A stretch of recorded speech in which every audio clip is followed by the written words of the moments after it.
There is a question that I get asked a lot. Like, I mean a lot. And in today's video, I want to address what this question is, which in my opinion is related to how the INFJ's major superpower can also be their kryptonite. I think this is an important issue for us to talk about. So if you're an INFJ, an empath, a gentle soul who has this deep desire to make an impact on the world around you, then this video is for you. But first, it's story time.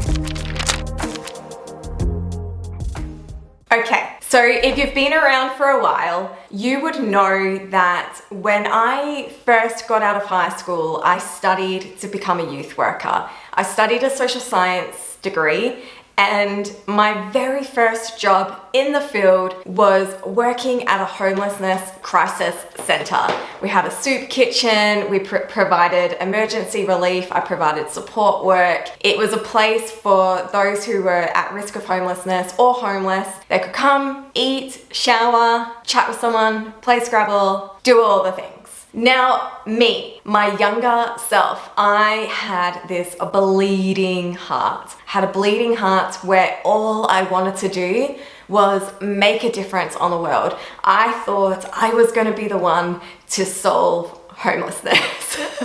That little old me, I was going to get all the people off the streets and everyone would be in nice cozy homes with food and jobs and live this life of happiness. Which, of course, that was very idealistic, it was quite naive, and it just showed at the time how I didn't quite understand how the world worked. The thing is, the people that I met, the people. I loved the people that I met, but they also were going through some of the most horrific things. I was calling the police almost every day. I was calling the paramedics because of ODs and fights that would happen. I would have to call child protection services because of witnessing certain things. The thing is, I never learned at the time how to have boundaries between my empathetic heart and my life and my professional life.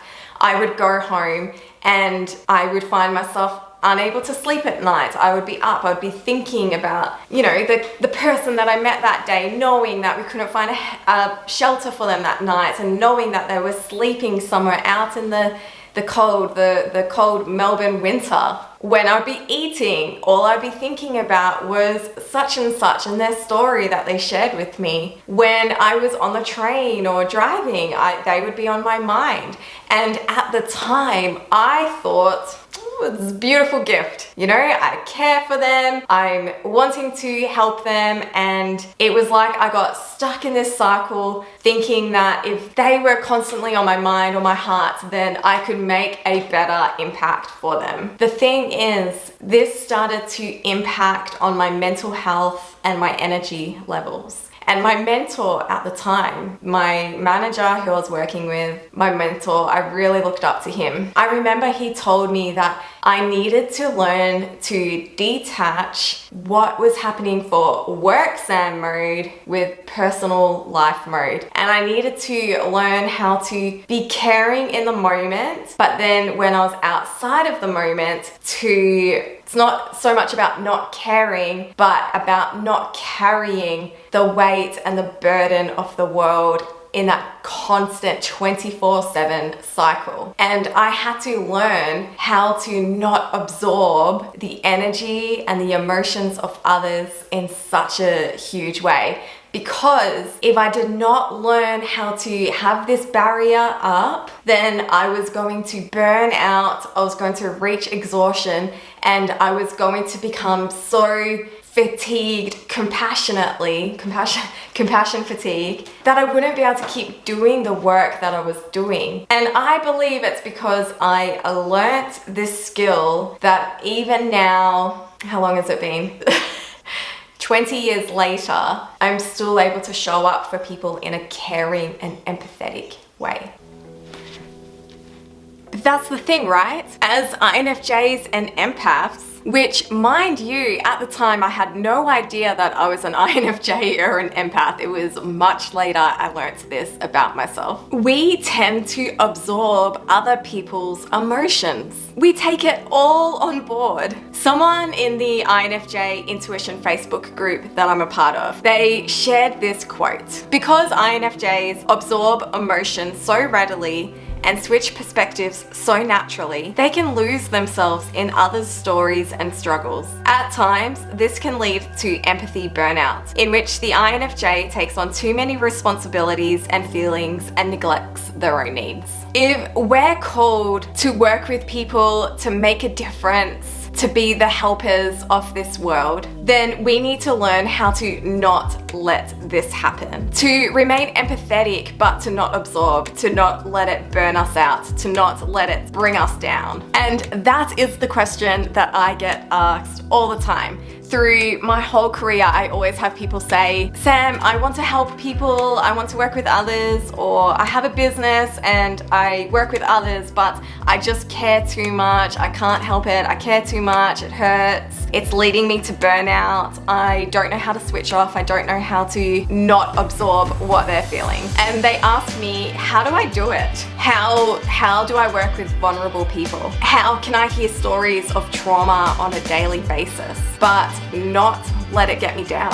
How can they also work with people and everyone's energy? I know that you have a desire to make a big difference on the world. I just know you do. You have a passion, a story, a cause that keeps you up at night. There is something that is on your heart where there's something that pulls you and pushes you to do something. I know there is, or you wouldn't be on my channel. And so if you actually want to make a lasting impact, if you want to do what your desire is to do, then it's incredibly important that you learn this skill of not absorbing other people's energy, not absorbing all of their emotions and all of their stories. And when I say skill, that's what I mean. It's a skill that can be learned, it can be taught. And this is what my younger self had to learn. And don't get me wrong, I did not learn it overnight. It took practice and conscious effort to do this. And I promise you,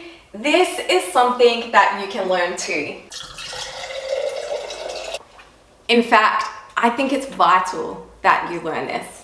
It's important that you learn how to switch off after work. So when you are working with your people or whatever it is that you do, animals, people, you're there, you're in the moment, you have an open heart, you allow your empath skills and abilities to flow out of you. But the moment you finish work and you get in the car, you get on a train, whatever it is, you need to learn how to switch. Just switch off. That's something that's the very first thing I did when I learned how to not bring home all of their stories. At the time, I would catch a train home from work and I would put headphones on, I would listen to music, and I would symbolically pretend or like picture in my head that I had a switch, and I'd turn it on and turn it off. Turn off professional Sam, put on normal personal Sam. Don't get me wrong, I'll still myself in my professional setting, but I just learnt to just forget. I know that sounds terrible, but it's a necessity when you're working with people in that way. It's a necessity to turn off at some point. And I would use the entire train ride to just get it all out of my mind, so that by the time I got home, I was ready to just be in personable mode, socialize with friends, eat dinner, go to bed at night, and be calm and peaceful, knowing that the very next day I was going back in there and I would be seeing these people and I can check in on them. Something that I do now as a counselor, and my workload is so different now compared to when I was younger. I don't work full time, I work around my kids at home, and because I have my own therapy business, business, I have a lot more control over my day and looking after myself and paying attention to what my body and my mind and my soul needs. But before I start a counseling day, I like to picture a white light surrounding me, and this white light is protecting me from the energy of the other person so that I don't start confusing their emotions to be my own emotion. And then I like to have little rituals at the beginning of the day and at the end of the day. Sometimes that's lighting incense, sometimes that's like physically shaking my body before I walk out of the therapy room. And it's important that you figure out what your triggers are and you work on them.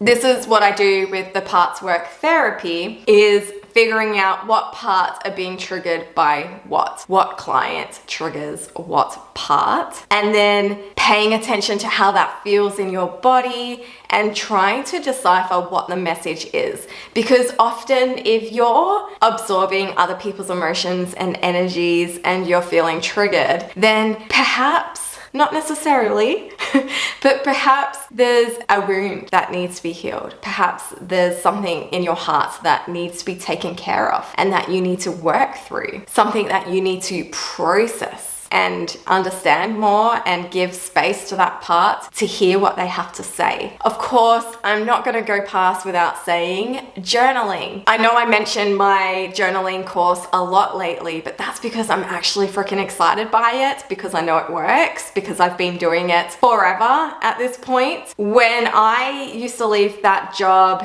in the city and get on the train, I would have my journal and I would just write out all of my thoughts and my feelings. And even now, if I hear a story that is quite traumatic, I might just like write out what's been triggered in me, or like what I need to work on. I never write the client's story in my notebook though, because of confidentiality, but you know, I just like process it, work through it. And I also then use that time, that journaling time, for gratitude and writing what I'm grateful for. What parts of my job do I love? There was many parts of my jobs that I used to have that I didn't love because I don't think it was really set up for me and my energy levels, but oh my gosh, I love what I do now. I love it. It's like the best of all the things that I love the most, and I love therapy. I love it. I love giving therapy to people.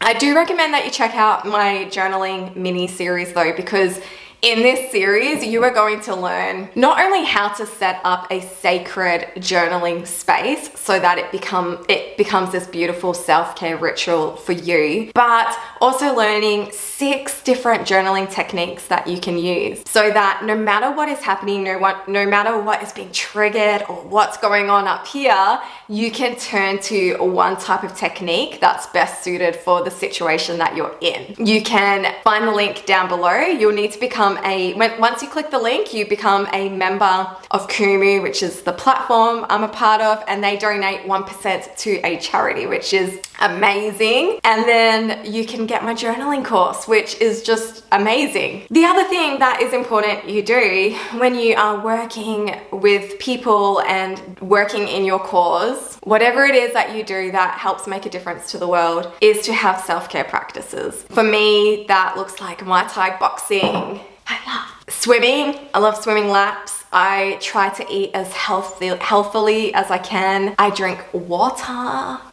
I do the journaling. I go walking every day. I practice mindfulness and grounding. And when I switch off from work, I really do try my best to be in the moment, especially when I'm with my kids. I just try and switch off from the digital world and just be present with them. Being present in my body and being present in the now, which honestly is pretty hard for an INFJ to do, which will take practice for you. Okay, so what about you? What is it that you do or want to do that is helping to make a difference in this world? I've had quite a few people email me or message me telling me what they're up to, and I just love hearing from you. It honestly fires me up. I think you guys are the best, and I'm excited to see all the beautiful things that you create, and please fill me in on them. Like, leave links, leave your website links, social media, whatever it is. Tell the community, because if we can support each other in this crazy INFJ empath trying to make a difference world, then that's just incredible, right? We already have so many odds stacked up against us. Why not support and love each other as we do that? So take care, practice some of the things that I just shared, let me know how it goes, and also share what you do that helps you.